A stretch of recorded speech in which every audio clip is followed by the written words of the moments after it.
Gently press the spring to see if it bounces back. Pressing the spring will also make a ticking sound.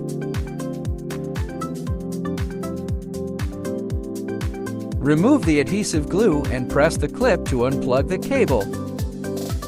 Make sure the key is attached securely here.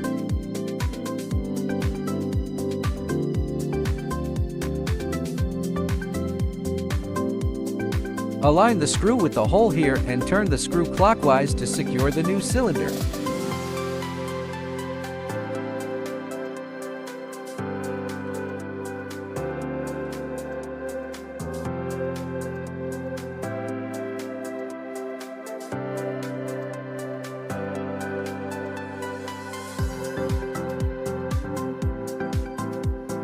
Go back to the console and press the button here. If the cylinder is intact, you will hear a ticking sound.